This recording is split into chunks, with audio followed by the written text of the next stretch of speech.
बिस्मिल्लाहिर्रहमानिर्रहीम। अस्सलाम वालेकुम सामीन मोहतरम, आप सुन रहे हैं FM 102.2 रिफ़ा इंटरनेशनल यूनिवर्सिटी से बराह रास्त और मैं हूं इरफान भट्टी। प्रोग्राम है CDC टाइम और आज हमारे साथ मौजूद हैं वर्दा ज़ैनब साहिबा और रिदाए ज़हरा साहिबा। दोनों जो हैं रेमेडियल थेरेपिस्ट हैं चाइल्ड डेवलपमेंट सेंटर में। और सबसे पहले तो आपको खुशामदीद कहता हूँ आप दोनों को। और वर्दा जो हैं उनको तो 4 साल हो गए हैं चाइल्ड डेवलपमेंट सेंटर के साथ, लेकिन रिदाए ज़हरा ने रिसेंटली ज्वाइन किया है, तो आपको वेलकम भी रिफ़ा यूनिवर्सिटी के इस डिपार्टमेंट में और आप हमारे शो में पहली दफ़ा आई है। अच्छा, जो आज का टॉपिक है वो है डिसलेक्सिया। इससे पहले कि हम टॉपिक के ऊपर बात करें, मैं ये चाहूँगा कि चूँकि प्रोग्राम में हम तारुफ़ कराते हैं चाइल्ड डेवलपमेंट सेंटर का भी, और बहुत सारे ऐसे लोग हैं जो हमें बाद में ज्वाइन करते हैं या फर्स्ट टाइम ये प्रोग्राम सुन रहे होंगे, तो थोड़ा सा तारुफ़ आप पेश कीजिएगा कि चाइल्ड डेवलपमेंट सेंटर क्या है और किस तरह की तरबियत वहाँ पे बच्चों की जाती है। अस्सलाम वालेकुम।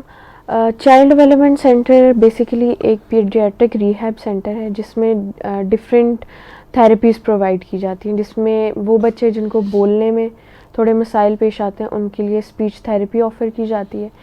जिस बच्चे को बोलने का मसला है शायद उसको साथ पढ़ने लिखने में भी थोड़ा मसला हो, क्योंकि साइड बाय साइड ये चीज़ें चल रही होती हैं, तो उसके लिए लिटरेसी स्किल रेमेडियल थेरेपिस्ट हैं हमारे पास। रेमेडी थेरेपी दी जाती है जो कि इंडिविजुअलाइज्ड एजुकेशनल प्लान के नाम से हमारे पास है, वो हम इंक्लूडेड होती है। फिर एक्टिविटीज़ ऑफ डेली लिविंग, जो बच्चा हम लोग उस बच्चे को तैयार करते हैं रोज़मर्रा की जो आपके काम होते हैं, सुबह उठना, दांत ब्रश करना, बाल ब्रश करना, कपड़े पहनना, सही से खाना, ये चीज़ें उसमें इंक्लूडेड होती हैं। फिर वो बच्चे जो जिस्मानी तौर पे जिनको थोड़ा बहुत मसला, सही से चल नहीं सकते हैं, सही से बैठ नहीं सकते हैं, छोटा बच्चा उसकी गर्दन में अभी ठहराव नहीं आया, उनके लिए जो है फ़िज़िकल थेरेपी भी होती है। साइड बाय साइड हम लोगों की बिहेवियर थेरेपी भी चल रही है और सेंसरी थेरेपी भी चल रही है हमारे पास। सही है। तो हमारा जो टॉपिक है डिसलेक्सिया, तो आप बताएंगे कि ये बेसिकली क्या चीज़ है, ये क्या इशू है? बेसिकली डिसलेक्सिया जो है वो एक लर्निंग डिसेबिलिटी है, लर्निंग डिसऑर्डर आप कह लें। डिसलेक्सिया वो है वो बच्चे या वो शख्स जो सही से पढ़ नहीं सकता या सही से लिख नहीं सकता, जिसको पढ़ने और लिखने में थोड़े मुश्किलात पेश आती हैं। ये होता है इसलिए है कि आपके ब्रेन का वो पार्ट जिसमें जो है आप कह लें कि लैंग्वेज प्रोसेस हो रही होती है, उस पार्ट में कुछ इंडिविजुअल डिफरेंसेस होते हैं, जिसकी वजह से बच्चे को डिसलेक्सिया होता है। जो अमूमन तौर पे हम लोगों ने बहुत सी दफ़ा ये सुना भी है। एक मूवी भी थी, एक बॉलीवुड की मूवी थी, उससे भी बहुत से लोग इम्प्रेस हुए, बहुत से लोगों में कॉन्सेप्ट अवेयरनेस डिसलेक्सिया की उससे भी आए। तारे ज़मीन पर उसमें ये था कि वो बच्चा सही से लिख नहीं सकता था, पढ़ नहीं सकता था, या जो आप कह लें कि आसान लफ्ज़ में उसके सामने वर्ड्स जो हैं वो मूव कर रहे होते थे। तो डिसलेक्सिया बेसिकली ये है कि बच्चा सही से लिख नहीं सकता या पढ़ नहीं सकता। उसको साइड बाय साइड ना उसको देखने का कोई मसला होगा, ना उसको जिस्मानी तौर पे कोई मसला होगा, ना उसको सुनने में मसला होगा। उसका सिर्फ मसला बज़ाहिर बिल्कुल ठीक नॉर्मल, बज़ाहिर वो बच्चा बिल्कुल एक नॉर्मल ज़िंदगी भी गुजार रहा होगा, लेकिन उसको पढ़ने और लिखने में जो है ना थोड़ी मुश्किलात होंगी। और पढ़ने और लिखने में उसकी मुश्किलात स्पीच साउंड्स की वजह से होंगी। क्या होगा कि एक बच्चा है वो ABC सही से लिख रहा है, वो एक कह लें कि आप ना उसने ऑर्डर में लिख दिया ABC, लेकिन जब उससे हम पूछेंगे कि आपने A, B या A या B किधर लिखा है, तो वो शायद आइडेंटिफाई ना कर सके, तो वो सही से जो है ना पढ़ नहीं सकता, उसकी रीडिंग जो है वो इतनी अच्छी नहीं होगी। तो ये बेसिकली डिसलेक्सिया है। इसके कॉज क्या हो सकता है, क्या रीजंस हो सकते हैं इसके? क्योंकि जेनेटिक है या ये किसी और वजह से भी हो सकता है? ये फैमिली में भी रन करती है। अच्छा। और दूसरा मैंने आपको जैसे बताया कि ब्रेन का एक पार्ट है जो लैंग्वेज को प्रोसेस करती है, उसमें जो है ना कुछ मसाइल होते हैं जिस वजह से बच्चे में जो है ना ये आगे मसला आता है, लेकिन ये फैमिली में भी रन करती है। ज़रूरी नहीं है कि फैमिली में रन करे, मे बी आपकी फैमिली में पहले किसी को भी ना हो और आपके बच्चे को हो जाए, लेकिन अगर फैमिली में किसी को है तो वो आगे भी बच्चे में आ सकता है। अच्छा, जैसे आपने बताया कि बच्चा ज़ाहिर बिल्कुल नॉर्मल लगता है, अब ऐसी सूरत हाल में पेरेंट्स को कैसे पता चले कि ये जो बच्चा है क्या अलामात हो सकती हैं कि उनको पता चल जाए कि इसको ये इशू है, ताकि वो फिर इसके प्रॉपर कोई ट्रीटमेंट की तरफ या इसकी ख़ास तरबियत की तरफ फिर उनका रुझान हो? बेसिकली डिसलेक्सिया का ज़्यादातर जो है ना, जब बच्चा स्कूल में जाता है तभी पता चलता है, क्योंकि एकेडमिकली लर्निंग जो है ना उसकी स्कूल में जाके स्टार्ट होती सही। है। घर में तो वो माँ के साथ मामा भी बोल रहा है, बाबा भी बोल रहा है, पानी भी बोल रहा है, वो ज़रूर है, क्योंकि मैंने आपको पहले बताया बच्चों को बोलने का, सुनने का, देखने का कोई मसला नहीं होगा, उसके लिखने पढ़ने में मसला होगा। और जब बच्चा स्कूल में जाता है तो तब ही जो है ना ये अमूमन तब ही रूल आउट होता है कि बच्चे को डिसलेक्सिया है। लेकिन घर में माँ को कैसे पता चलता है कि अगर माँ उससे जो है ना आप कह लें कि आसान अगर एक एग्जांपल दूँ तो उसके सामने अगर आम रखा जाए और उससे पूछा जाए ये क्या है, तो वो बताएगा कि ये फल है, इसको हम खाते हैं, इसको हम आम कहते हैं।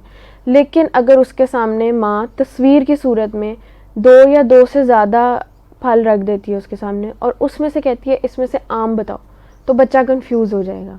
ये बिल्कुल मैंने आपको कह लें कि इनिशियल से मैंने आपको एग्जांपल दी, इतनी कॉम्प्लेक्स लेवल की एग्जांपल नहीं दी है कि माँ को पता चल जाएगा कि बच्चे के साथ कोई मसला है, वो कॉम्प्रीहेंड नहीं कर पा रहा, या वो आप कह लें कि सही से समझ नहीं पा रहा कि माँ ने जब उसके सामने ज़्यादा चीज़ें रखी हैं तो वो क्या माँ क्या पूछना चाह रही है।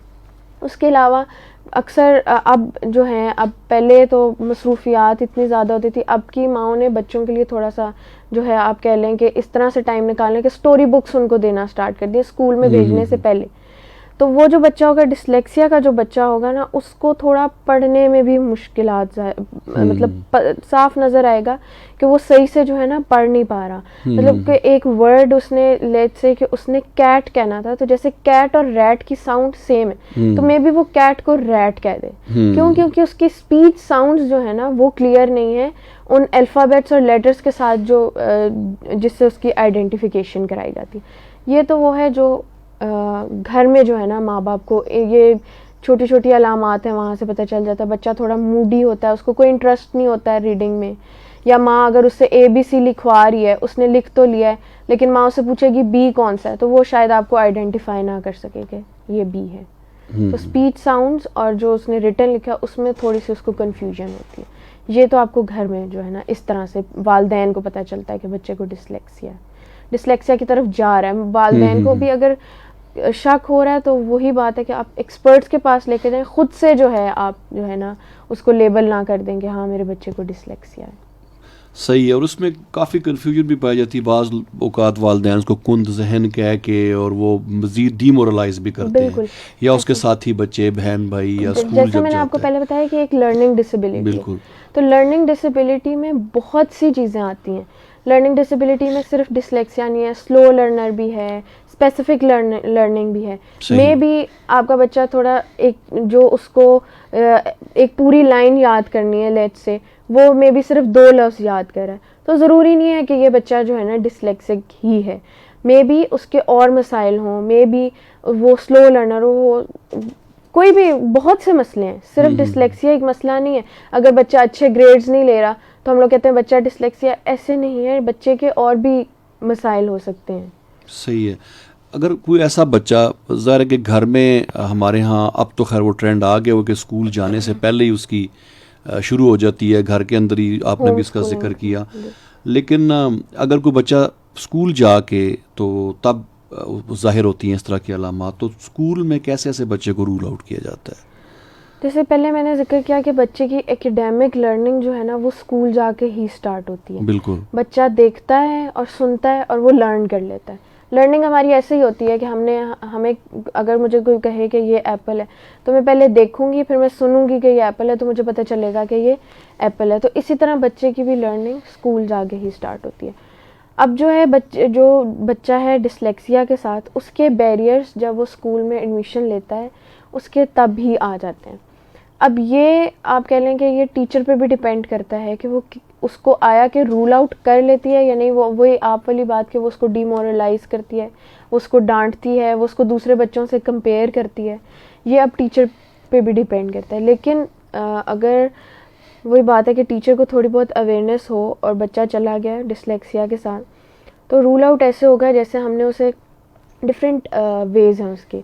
सबसे पहले तो ये कि बच्चा जो डिसलेक्सिया के साथ होता है ना, उसको पेंसिल होल्डिंग का जो है मसला आता है। पेंसिल होल्डिंग में उसको यही नहीं पता कि मैंने कितना प्रेशर देना है तो मेरी जो राइटिंग है वो विजिबल होगी। सबसे पहले तो उसे यही नहीं पता होगा। सही। फिर उसके बाद क्या होगा कि फॉन्ट साइज़ भी आ जाता है इसमें डिसलेक्सिया के बच्चे में। फॉन्ट साइज़ इस तरह से कि उसको मैंने बोला है कि आपने कैपिटल लेटर्स में ABC मुझे लिख के दिखानी, कैपिटल आपने अल्फ़ाबेट सारे लिखने। ठीक। तो मे बी वो लिखे कैपिटल ही, लेकिन A का साइज़ इतना हो, B का साइज़ इतना हो, C उससे छोटा हो, D सबसे बड़ा हो। मतलब उसका फ़ॉन्ट यूनिफॉर्मेलिटी आप कह लें कि उसके जो है ना अल्फ़ाबेट्स में यूनिफॉर्मेलिटी नहीं आती। इसी तरह और क्या होता है कि मिरर राइटिंग इसमें आ जाती है। ये मैं आपको बिल्कुल बेसिक लेवल बता रही हूँ। सही। मिरर राइटिंग आ जाती है जैसे A B C D। अब जो स्मॉल b और D है, अगर आप उसको देखें तो सिर्फ उसका एक का कर्व राइट साइड पे, एक का कर्व लेफ्ट साइड पे। D लेफ्ट साइड पे हम लोग उसका कर्व बना देते हैं और B का हम राइट साइड पे बना देते हैं। लेकिन डिसलेक्सिया का बच्चा यहाँ पे आके कंफ्यूज हो जाता है। वो B को D एट टाइम्स लिख देगा, अगर उसने B पहले लिखा है तो शायद वो D की जगह भी B लिख दे। मिरर राइटिंग में एक और चीज़ आती है, C है उसका कर्व, उसका जो फेस है वो राइट साइड पे होता है, लेकिन डिसलेक्सिया का बच्चा हो सकता है वो मिरर राइटिंग कर रहा है तो वो C उल्टा लिख दे, L वो उल्टा लिख दे, J उल्टा लिख दे, इस तरह की चीज़ें। इसी तरह जैसे मैथ्स में अब उस बच्चे को हम लोग काउंटिंग करा रहे हैं तो 1 2 3 4 5 6 7, 5 पे भी वो S से भी कंफ्यूज हो सकता है क्योंकि 5 और S सिमिलर हैं। और जब वो 9 पे आएगा तो मोस्ट ऑफ द टाइम्स बच्चा 9 पे आके स्टक हो जाता है, वो 9 को P लिख देता है क्योंकि P भी सेम होता है और 9 भी सेम होता है। तो इसी तरह मिरर राइटिंग इसमें आ जाती है। फिर एक और चीज़ आती है कि बच्चे को क्योंकि उसके स्पीच साउंड्स क्लियर नहीं होते हैं, उसको नहीं पता कि उसने लिख तो दिया है कैट, लेकिन उसको नहीं पता क C की जो साउंड है वो क है, ठीक है, A की साउंड अ है, T की साउंड ट है। तो शायद मैं उससे जब पूछूं कि आपने कैट कहाँ लिखा है तो वो ना बता सकेगा कैट ये है, क्योंकि वो स्पीच साउंड्स को आइडेंटिफाई नहीं कर सकेगा जो उसने लिखा है। इसी तरह जैसे जैसे बच्चे का लेवल बढ़ता जाता है, सबसे पहले हम उसको 2 अल्फ़ाबेट्स कंबाइन करके एट 2 इस तरह से करके हम लोग उसको वर्ड्स बनवाना स्टार्ट करते हैं। फिर हम उसको 3 अल्फ़ाबेट्स जोड़ के वर्ड्स सिखाना स्टार्ट करते हैं। लेकिन जो बच्चा डिसलेक्सिया के बच्चे होते हैं वो थोड़ा सा आप कह लें कि इस मामले में एवरेज पे होते हैं। हम इनको बिलो एवरेज नहीं कह सकते, ये एवरेज पे होते हैं। इनको थोड़ा मसला होगा वर्ड फॉर्मेशन पे। वर्ड फॉर्मेशन के नेक्स्ट स्टेप आ जाता है हमारा सेंटेंस फॉर्मेशन। जो बच्चा वर्ड फॉर्मेट सही नहीं कर पा रहा उसके लिए सेंटेंस फॉर्मेशन मसला होगी। वर्ड फॉर्मेशन हम डिफरेंट आगे जाके मैं आपको टेक्निक्स बताऊंगी। तो वो शायद वर्ड फॉर्मेशन हमने उसको सिखा दी कि कैसे करनी है। फिर जब उसका नेक्स्ट लेवल आएगा सेंटेंस फॉर्मेशन का, वो उसमें कंफ्यूज हो जाएगा कि 5 लेटर वर्ड्स तो मैंने बनाना सीख लिया था, अब वर्ड्स जो अल्फ़ाबेट से उसने वर्ड्स बनाए थे उससे वो सेंटेंस कैसे फॉर्मुलेट करे। फिर वो सेंटेंस पे फंस जाएगा, सेंटेंस से आगे पैराग्राफ फॉर्मेशन आती है। तो इसी तरह बच्चा थोड़ा सा स्टक हो जाता है, लेकिन हम ये नहीं कहते कि बच्चा रुक जाएगा।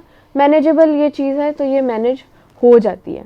तो इसी तरह जो है स्कूल में ये जो है ना ये टीचर पे डिपेंड करता है कि वो ये इन चीज़ों को, छोटी छोटी चीज़ें हैं, इनको वो रूल आउट करती है या नहीं करती, या वो उसको दूसरे बच्चों के साथ कंपेयर करना स्टार्ट कर देती है।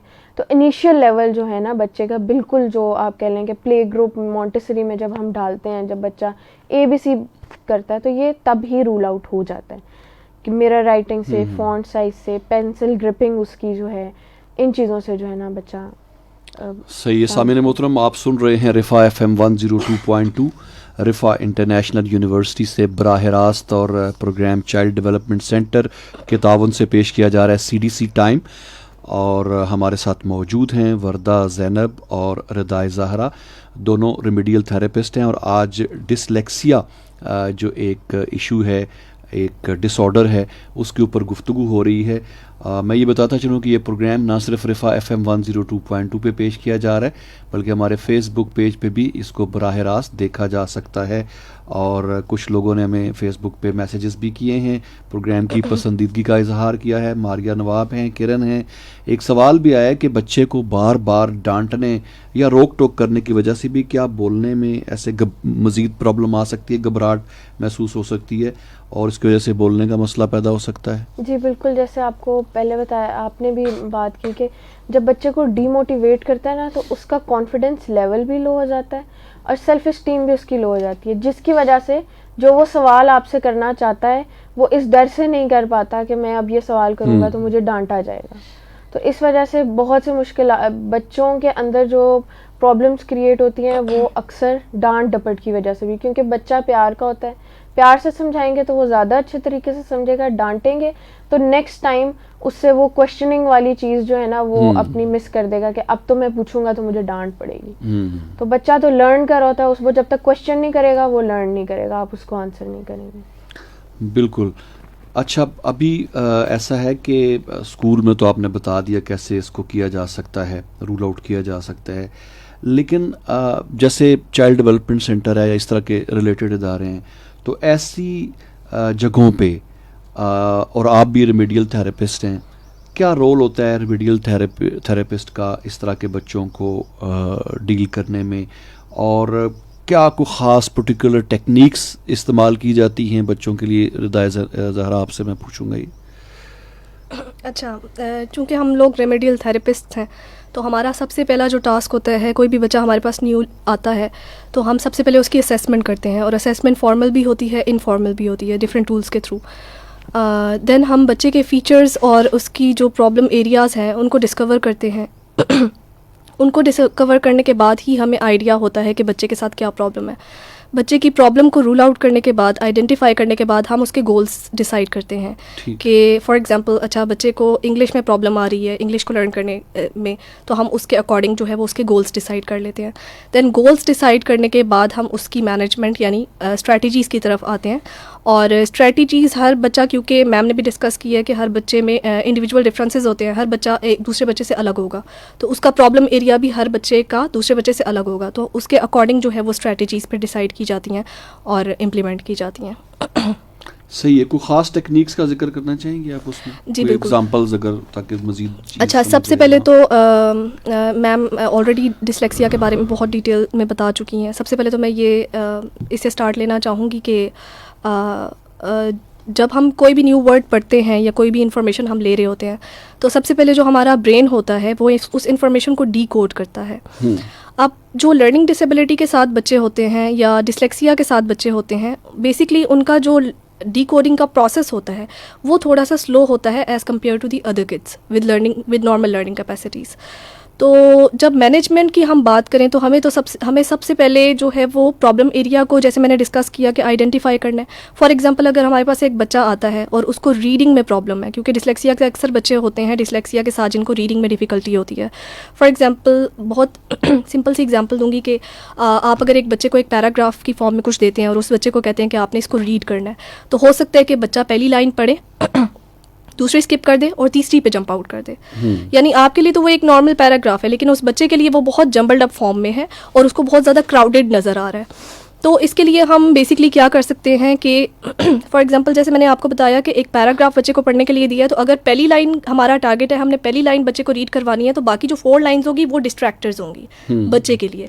तो हमने डिस्ट्रैक्टर्स को रिमूव कर देना होता है। लाइक हम कोई स्केल यूज़ कर सकते हैं, कोई पेपर यूज़ कर सकते हैं। हम क्या करेंगे कि पहली लाइन पढ़ानी है, बाकी को हाइड कर देंगे।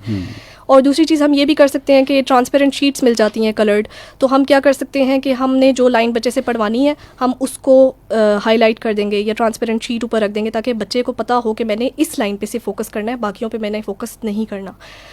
ये तो होगी पहली चीज़। दूसरी चीज़ क्या होती है कि डिसलेक्सिया के जो अक्सर बच्चे होते हैं उनमें लेफ़्ट और राइट का कॉन्सेप्ट नहीं होता। लेफ़्ट और राइट की आइडेंटिफिकेशन में बच्चों को प्रॉब्लम होती है। लाइक अगर आप बच्चे को कहेंगे कि लेफ़्ट साइड पे कोई चीज़ रखो, तो ही विल गेट कन्फ्यूज्ड, क्योंकि उसको वो कॉन्सेप्ट ही नहीं है, वो कन्फ्यूज़ हो जाएगा। इसके लिए आप क्या कर सकते हैं कि आप सबसे पहले तो आपने डिसाइड करना है कि you have to teach only one side either right or either left, आपने एक साइड फोकस करना है। फॉर एग्जांपल अगर आप लेफ्ट साइड बच्चे को सिखा रहे हैं तो आपने विजुअल प्रॉम्प्ट्स का यूज़ करना है, क्योंकि बच्चे को जब स्टार्ट में हम कोई भी चीज़ नई चीज़ सिखा रहे होते हैं तो हम विजुअल प्रॉम्प्ट्स का यूज़ कर रहे होते हैं। लाइक आप उसके लेफ्ट हैंड पे पेंट कर सकते हैं, कोई स्टिकर लगा सकते हैं, या कोई भी विजुअल ऐसी कोई प्रॉम्प्ट आप उसके लिए यूज़ कर सकते हैं जो उसको रिमाइंड कराए कि this is my left side. और इसके अलावा आप बच्चे को लेफ्ट साइड का कॉन्सेप्ट इस तरह से भी दे सकते हैं, जब मैं हाथ सीधा करती हूँ तो this is L is for left. और इसके अलावा आप कोशिश करें कि जितनी आप एक्टिविटीज़ करवा रहे हैं आप उसी साइड से करवाएं बच्चे से जो कॉन्सेप्ट आप उसको देना चाह रहे हैं। फॉर एग्जांपल अगर लेफ्ट साइड का कॉन्सेप्ट देना चाह रहे हैं, लेफ्ट हैंड का कॉन्सेप्ट देना चाह रहे हैं, तो try to engage him more with left hand. Third number पे जो हमारे पास चीज़ आ जाती है, डिफ़िकल्टी रिमेंबरिंग इंपॉर्टेंट पॉइंट्स। इसके लिए हम विजुअलाइजेशन और माइंड मैपिंग का यूज़ करते हैं, क्योंकि जो डिस्लेक्सिया के साथ बच्चे होते हैं, मैम ऑलरेडी डिस्कस कर चुकी हैं कि उनको वर्ड्स को याद करने में बहुत प्रॉब्लम होती है। तो जो इम्पोर्टेंट पॉइंट्स हैं, फॉर एग्जांपल अगर हम बच्चे को एक टॉपिक उसको लर्न करवाना चाह रहे हैं तो हम क्या करेंगे कि हम बच्चे को बताएंगे कि आपने एक पेपर लेना है और उसमें जैसे हम मैप बनाते हैं ना, या ग्राफ की फॉर्म में, हम बच्चे किसी कहेंगे कि मिडल ऑफ द पेपर आपने उस टॉपिक का नाम लिख देना है, फॉर एग्जांपल माई सेल्फ। उसके बाद आपने उसको एक प्रॉपर ग्राफ की शक्ल देनी है और आपने जो इंपॉर्टेंट पॉइंट्स हैं वो आपने उसके इर्द गिर्द लिख लेने हैं ताकि आपको याद रहे। क्योंकि एक चीज़ मैं ऐड करती जाऊँ कि जो डिस्लेक्सिया के बच्चे होते हैं उनको आप विजुअल प्रॉम्प्ट्स देंगे तो वो ज़्यादा बेहतर तरीके से उसको रजिस्टर करते हैं इन्फॉर्मेशन को, एज़ कम्पेयर टू कि आपसे वर्बली कोई चीज़ बता रहे हैं। फॉर एग्जांपल अगर मैं सिर्फ कैट बोल रही हूँ तो शायद वो इतना अच्छा रजिस्टर ना करे उस इन्फॉर्मेशन को, लेकिन अगर कैट बोलने के साथ मैं कैट की पिक्चर भी दिखा रही हूँ तो वो उस चीज़ को ज़्यादा जल्दी रजिस्टर करेंगे। तो इस तरह से हम जो है वो माइंड मैपिंग की टेक्निक यूज़ कर सकते हैं डिफरेंट पॉइंट्स को रिमाइंड करवाने के लिए, और उसको हम कलरफुल भी बना सकते हैं। बच्चे से कह सकते हैं कि आप डिफरेंट कलर्स का यूज़ करें ताकि उसको वो चीज़ याद रहे। फोर्थ नंबर पर हमारे पास जो चीज़ आ जाती है डिफ़िकल्टी लर्निंग स्पेलिंग्स में बच्चों को बहुत ज़्यादा प्रॉब्लम होती है डिस्लेक्सिया के साथ जो होते हैं। तो हम उनको ये चीज़ सिखा सकते हैं कि फॉर एग्जांपल एक वर्ड है ग्रैटिट्यूड, तो सबसे पहले तो हमने क्या करना है कि वर्ड को ब्रेक डाउन कर देना है, क्योंकि उनके लिए वो टास्क बहुत डिफ़िकल्ट है। हमारे लिए तो ईजी है लेकिन उनके लिए वो एक वर्ड भी बहुत मुश्किल है, तो हम उसको ब्रेक डाउन पहले कर देंगे। लाइक ग्रैटिट्यूड, सबसे पहले हमारा फोकस होना चाहिए ग्रै पे, GRA ग्रै। और दूसरी चीज़ ये कि हमारी कोशिश ये होती है कि हम ऑल 5 सेंसेस को इन्वॉल्व करें। लाइक हम उसको वर्बल ऑडिटरी भी सेंस उसकी इन्वॉल्व हो रही है, हम उसको बम्बार्ड कर रहे हैं वर्ड ग्रैटिट्यूड। इसके अलावा हम उसको वर्ड्स दिखा भी सकते हैं, या विजुअलाइजेशन का हम यूज़ कर सकते हैं, इमेजिनेशन का यूज़ कर सकते हैं। लाइक हम बच्चे को कह सकते हैं कि आप okay close your eyes and see the words are coming, GRA ग्रै, इस तरह से करके। और हम सैंड या जो सॉफ्ट हमारे पास राइस होते हैं या कोई भी हम दाल यूज़ कर सकते हैं, तो इस तरह की चीज़ें, या टेक्टाइल की भी हम जो है वो फीलिंग आ जाती है, वो भी हम यूज़ कर सकते हैं। इसके अलावा जितना हो सके बच्चों को वर्ड बम्बार्ड करें। आप जितना रिपीट करेंगे बच्चे के लिए उतना ही इजी होगा उसको रजिस्टर करना इन्फॉर्मेशन को। तो ये कुछ टेक्निक्स हैं जो हम नॉर्मली भी बच्चों के साथ कर रहे होते हैं, और पेरेंट्स भी ये कोई इतनी डिफ़िकल्ट टेक्निक्स नहीं है, ये पेरेंट्स भी घर में जो है वो बच्चों के साथ करवा सकते हैं। बट द प्रॉब्लम इज़ के we have to identify the problem area of the kid. सबसे पहले प्रॉब्लम एरिया आइडेंटिफाई करना बहुत ज़रूरी है कि बच्चे को प्रॉब्लम किस एरिया में आ रही है, और वो असेसमेंट के थ्रू करते हैं। असेसमेंट के थ्रू करते हैं। सही है। आप कुछ ऐड करना चाहेंगे? सर इसमें यही है कि असेसमेंट तो आप किसी एक्सपर्ट के पास जाएंगे तो आपको पता चलेगा, लेकिन जो माँ होती है वो बच्चे का सबसे पहले थेरेपिस्ट जो है वो माँ ही होती है। तो माँ भी आइडेंटिफाई कर सकती है कि इसको बुक्स में इंटरेस्ट नहीं हो रहा, दैट मीन्स कि इसको रीडिंग में इंटरेस्ट नहीं हो रहा। या माँ ने पूछा है कि ये 2 पेपर, ये 1 और 1, ये कितने पेपर्स हो गए, तो मे बी वो ना बता सके कि ये 2 हैं, उसको कैलकुलेशंस में प्रॉब्लम आ रही है। अगर वो पेंसिल सही से नहीं पकड़ पा रहा, वो सही से लिख नहीं पा रहा, तो माँ भी इस चीज़ को जो है ना रूल आउट कर सकती है कि बच्चे को आया कि उसको कैलकुलेशंस में मसला आ रहा है, उसको रीडिंग में मसला आ रहा है, या उसको राइटिंग में मसला आ रहा है। तो ज़रूरी नहीं है कि हम लोग इसकी जो है वैसे एक एज आती है कि उसमें हमें लेके भी जाना चाहिए एक्सपर्ट लेवल, लेकिन माँ भी इस चीज़ को आइडेंटिफाई खुद से भी कर सकती है कि इसके किस एरिया में मसला है और उसको किस पे फोकस करना चाहिए। तो इसके साथ ही मुझे बताइएगा कि टीचर और पेरेंट्स का जो रोल है ऐसे बच्चे की तरबियत में, उसकी कितनी अहमियत है? बल्कि इसमें अगर हम बहन भाई और कुछ सोसाइटी को भी शामिल कर लें बीच में, जैसे पहले कहा कि ऐसे बच्चों को कुंद जहन और ऐसा करके उनको डिमोरलाइज कर लिया जाता है, क्या रोल बनता है? सर सबसे पहले तो ये कि इन बच्चों की सेल्फ इस्टीम बहुत लो होती है। क्यों लो होती है? क्योंकि हम लोगों ने उनको जो है ना एक ऐसे स्टेट में डाल दिया जाता है कि 30 बच्चे हैं ना, तो उसमें से 29 बच्चों को इंटेलिजेंट कहा जाता है और उस स्कूल में, और वो जो एक बच्चा है ना उसको बच्चे भी बुली कर रहे होते हैं, उसको टीचर भी डांट रहा होता है, और वो बच्चा जब घर जा रहा होता है तो उससे उसको तब भी डांट पड़ रही होती है कि तुमने अच्छे ग्रेड्स नहीं लिए, तुम बाकी बच्चों की तरह प्रमोट नहीं हुए। तो ये जो सब कुछ होता है ना, ये बच्चे के अंदर फ्रस्ट्रेशन क्रिएट कर देती है कि उसके साथ जो प्रॉब्लम है वो उसकी सेल्फ मेड तो नहीं है, वो तो अल्लाह की तरफ से है। सबसे पहले तो ये कि पेरेंट्स को ये एक्सेप्ट कर लेना चाहिए कि ये जो अल्लाह ताला ने हमें जिस स्टेट में डाला है वो अल्लाह ताला की तरफ से इम्तिहान है, और हमने जो है ना उस इम्तिहान पे पूरा उतरना है। तो बच्चे के अंदर जब फ्रस्ट्रेशन क्रिएट हो जाती है ना, तो फिर बच्चा डिफरेंट वेज में निकल जाता है। मे बी वो बिल्कुल पढ़ना छोड़ दे, फिर आप कह लें कि बच्चा आगे की तरफ जो है निकल जाएगा, वो पढ़ना छोड़ देगा, उसके बिहेवियर चेंज हो जाएगा, वो मे बी कोई उसको बुली करे वो उसको मारना स्टार्ट कर दे। तो ये जो है ना सोसाइटी, टीचर्स और पेरेंट्स ही उस बच्चे को स्टेट पे लेके आते हैं कि बच्चा फ्रस्ट्रेट हो जाता है। तो सबसे पहले अगर टीचर्स की बात करें तो टीचर्स को पता होना चाहिए कि 30 बच्चे अगर मेरे 29 ठीक चल रहे हैं और एक ये बच्चा ठीक नहीं चल रहा, तो इसके साथ कोई मसला है। तो सबसे पहले टीचर्स क्या रोल प्ले कर सकती हैं कि टीचर्स के लिए एक अवेयरनेस प्रोग्राम होना चाहिए, हर स्कूल में होना चाहिए, क्योंकि अब काफ़ी बच्चों के बहुत सी वजूहात हैं। आप कह लें कि टीवी, पेरेंट्स बच्चों को टीवी के आगे बिठा देते हैं, बहुत से मसाइल हमारे जो है ना सोसाइटी की तरफ से और हमारा एनवायरनमेंट हमारे बच्चों में क्रिएट कर रहा है। तो इस चीज़ की जो है ना अवेयरनेस टीचर्स को दी जानी, टीचर्स के लिए डिफरेंट वर्कशॉप्स होनी चाहिए, टीचर्स को खुद भी थोड़ा सा इस चीज़ क्योंकि वो लर्न करा रही है, लर्निंग बच्चा टीचर से सीख रहा है, तो टीचर्स को देखना चाहिए कि कौन सी लर्निंग की ऐसी जो है ना वीकनेसेस हैं बच्चे में, लर्निंग डिसेबिलिटी की, कि मैं उसके साथ काम कर सकती हूँ या मैं उसको आगे कहीं रेफर कर सकती हूँ। तो सबसे पहले टीचर्स के जो है ना अवेयरनेस प्रोग्राम्स होने चाहिए, और टीचर्स को इतना सॉफ्ट स्पोकन होना चाहिए, उनकी सिलेक्शन ऑफ वर्ड्स इतनी अच्छी होनी चाहिए कि जब वो, क्योंकि हमारे पास काफ़ी पेरेंट्स ऐसे आते हैं जो ये कहते हैं कि हमारे तो बच्चे को ना निकाल दिया गया है स्कूल से क्योंकि उसके टीचर ने कहा ये कभी पढ़ नहीं सकता, ये बहुत नालायक है, ये पढ़ नहीं सकता, ये कभी स्कूल में नहीं चलेगा, इसके साथ ये पागल है। अल्लाह माफ़ करे, ऐसे भी पेरेंट्स को लफ्ज़ सुनने पड़ते हैं, जिस वजह से माँ का दिल है, बाप का दिल है, वो फ़ौरन जो है ना वो अपने बच्चे को लेकर सेंसिटिव हो जाते हैं। तो सबसे पहले तो टीचर्स को, स्कूल के प्रिंसिपल्स को इतना एजुकेट करना चाहिए कि उनके जो वर्ड्स हैं, सिलेक्शन ऑफ वर्ड्स हैं, वो इस तरह के होने चाहिए कि अगला जो वालिदैन है वो मोटिवेट हो इस बच्चे को किसी एक्सपर्ट के पास लेके जाने के, ना कि उस बच्चे को आप छुपा के घर में रख लें।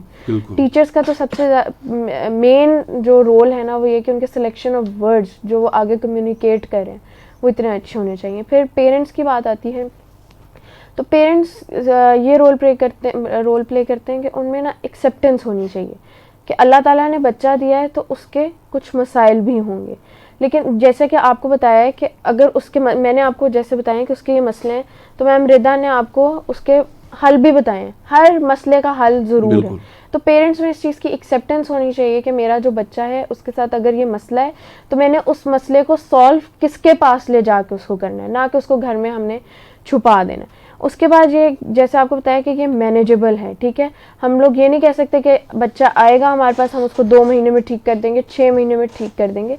ये बच्चे के मेंटल लेवल पे भी डिपेंड करता है, ये इस पर डिपेंड करता है कि बच्चा कितनी जल्दी जो है ना चीज़ पिक कर लेता है, क्योंकि बच्चे के साथ मसला है, मे बी वो साल ले, 2 साल ले, 6 महीने में भी वो ठीक हो सकता है, लेकिन वो मैनेजेबल चीज़ है, ये नहीं है कि ये कभी भी ठीक नहीं हो सकती। जैसे कि मैं आपको एक एग्जांपल देती हूँ कि बहुत कहा जाता है कि बच्चे बिलो एवरेज हैं, बिलो एवरेज नहीं, ये मेरी रियल लाइफ एग्जांपल है कि जैसे एक नॉर्मल बच्चे को बिठाया गया जिसका इंटेलिजेंस लेवल काफ़ी हाई था, जो एक आसान अल्फाज में काफ़ी इंटेलिजेंट था, और एक वो बच्चा जिसको डिसलेक्सिया था, जिसको पेरेंट्स ने कह दिया नालायक है, ये नहीं पढ़ सकता। उन तीनों के सामने 3 डिफरेंट शेप्स के बॉल्स रख दिए गए और उस बच्चे से पूछा गया कि ये बताओ कि ये क्या है, तो उसने कहा ये 3 बॉल्स हैं, बस उसका इतना सा जवाब था और बात ख़त्म हो गई। जो डिसलेक्सिया का बच्चा था उससे पूछा गया कि ये क्या है, तो उसने पहले सोचा, फिर उसने, क्योंकि इनका थोड़ा सा ओरल रिस्पॉन्स जो होता है ना वो थोड़ा सा सोच के जो है ना ये देते हैं, थोड़ा सा स्लो होता है।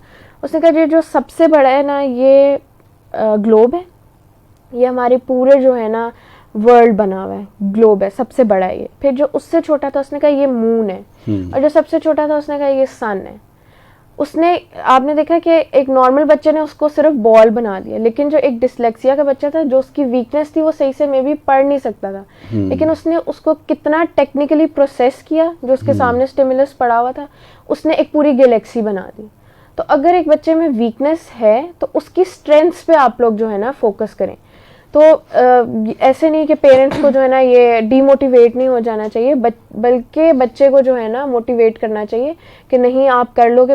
मोटिवेशन बच्चे को वो कैसे देंगे कि सबसे पहले पेरेंट्स को इस चीज़ को एक्सेप्ट करना चाहिए कि बच्चे के साथ मसला है। अगर मसला है तो हम लोग बैठे हुए हैं, हमारे पास ले आए, किसी के पास भी ले जाएं, एक्सपर्ट लेवल की जो है आप एडवाइस लें, और फिर उस बच्चे को जो है उस सिस्टम से आप लोग निकालें। लेकिन मैं ये कहूँगी कि बच्चे को घर ना बिठाएं। बच्चा जो 3 साल की उम्र में लर्न कर लेगा, जब आप उसको 6 साल में, जब आप कहेंगे कि अब इस बच्चे को हमें कुछ टाइम आ गया कि हमें कुछ लर्न कराना चाहिए, तो मे भी उसकी प्रोसेसिंग और स्लो हो गई हो। वो जो 3 साल में, मतलब वक्त के साथ ये बढ़ता चला जाता है मसला। बिल्कुल, अगर आप इसको अर्ली एज में नहीं करेंगे मैनेज, तो ये फिर बढ़ जाएगा। जैसे मैंने आपको बताया कि ब्रेन का जो लैंग्वेज प्रोसेसिंग वाला पार्ट होता है, ये इनका उसमें इंडिविजुअल डिफरेंसेस आते हैं। तो लैंग्वेज हमारी क्या होती है कि हम लोग की वोकैबुलरी डेवलप हो रही होती है। लैंग्वेज एक बहुत बड़ी चीज़ है, लेकिन उसमें अगर हम लोग इस टॉपिक के लिहाज से बात करें तो हम लोग वोकैबुलरी डेवलप कर रहे होते हैं, उसमें हम बच्चे को कॉन्सेप्ट्स दे रहे होते हैं, बच्चा उसके कॉन्सेप्ट्स क्लियर हो रहे हैं। लेकिन अगर हम वो बिठा देंगे और 6 साल की उम्र में हम उसे कहेंगे कि बच्चा उस चीज़ को सीखे, तो शायद वो थोड़ा स्लो सीखे एज़ कम्पेयर टू कि वो 3 साल एज अप्रोप्रिएट हर चीज़ हो जाए तो वो ज़्यादा अच्छी होती है। तो वो पेरेंट्स के लिए जो है ना सही है, ज़रूरी है। रदाया ज़हरा, आप ये बताएं कि अगर एक बच्चा जो है और बिल्कुल अर्ली एज में डायग्नोज हो गया कि इसको डिसलेक्सिया है, और वो प्रॉपर अगर किसी इदारे के साथ भी आ गया, तो किस हद तक वो नॉर्मल आप समझती हैं कि हो जाता है नॉर्मल लाइफ में? बिल्कुल वो चीज़ उसके अंदर से वो जो है ना नॉर्मल हो सकती है, ख़त्म हो सकती है? देखिए इस या ख़त्म हो सकती है पूरी कंप्लीट, या बेहतर हो सकती है? देखें, इस बारे में कुछ श्योरिटी से तो नहीं कहा जा सकता, क्योंकि इंडिविजुअल डिफरेंसेस होते हैं, हर बच्चा दूसरे बच्चे से डिफरेंट होता है। हमने पहले भी डिस्कस किया इस चीज़ को। तो कुछ बच्चे होते हैं जो ज़्यादा जल्दी इम्प्रूवमेंट की तरफ चले जाते हैं, लेकिन कुछ बच्चे जो हैं वो थोड़ा टाइम लेते हैं। सही है। तो इस पे डिपेंड करता है कि बच्चा आपके लेकिन पास किस improvement कैपेसिटी, होती है। हाँ इम्प्रूवमेंट तो ऑब्वियसली होती है, अगर प्रॉपर किसी इदारे हाँ, के साथ या बिल्कुल। माहिर लोग जो हैं उनके पास उनके साथ अगर आप अर्ली एज में उसका डायग्नोसिस करवा लेते हैं और उसका मैनेजमेंट स्टार्ट करवा लेते हैं, तो इम्प्रूवमेंट ज़रूर आती है बच्चे में। सही है, बहुत बहुत शुक्रिया। हमारे पास एक सवाल भी है, प्रोग्राम को पसंद किया है राशिद महमूद ने, और CDC के हवाले से मज़ीद मालूमात ये लेना चाह रहे हैं, टाइम के हवाले से और एड्रेस के हवाले से। और एक सवाल ये भी है कि अगर बड़े बच्चे जो हैं थोड़े बड़े हो जाए, उनको बोलने का मसला है, तो किस हद तक ये सॉल्व हो सकता है? सर वही मैंने आपको बताया कि एज अप्रोप्रिएट एक चीज़ बच्चे में आ जाए तो वो फ़ायदेमंद होती है। लेकिन हम लोग ये नहीं कहेंगे कि अगर बच्चा बड़ा हो गया, वो अगर तो उसकी अल्लाह माफ़ करे वो बिल्कुल बोल नहीं उसके पास कुछ वर्ड्स हैं लेकिन वो बोल नहीं पा रहा, तो हर चीज़ मैनेजेबल है। वो अगर थेरेपी से या किसी ट्रीटमेंट से गुजरता है तो हर चीज़ मैनेज हो सकती है, स्लो होगी लेकिन मैनेज हो जाएगी। सही है। जो लोग फेसबुक पे देख रहे हैं, वहाँ पे टिकर में हमारा जो है नंबर चाइल्ड डेवलपमेंट सेंटर का, वहाँ पे आप नोट कर सकते हैं फ़ोन नंबर। वहाँ कॉल करके आप CDC के हवाले से, चाइल्ड डेवलपमेंट सेंटर के हवाले से मज़ीद मालूमात ले सकते हैं। जो लोग हमें रेडियो पे सुन रहे हैं उनके लिए मैं नंबर रिपीट कर देता हूँ, 0320 786 5333, 0320 786 5333। इस नंबर पे कॉल करके आप मज़ीद मालूमात चाइल्ड डेवलपमेंट सेंटर के हवाले से ले सकते हैं। बहुत बहुत शुक्रिया। अब प्रोग्राम का वक्त ख़त्म हो गया। हमारे साथ आज प्रोग्राम में मौजूद रही वर्दा ज़ैनब साहिबा और रदाया ज़हरा।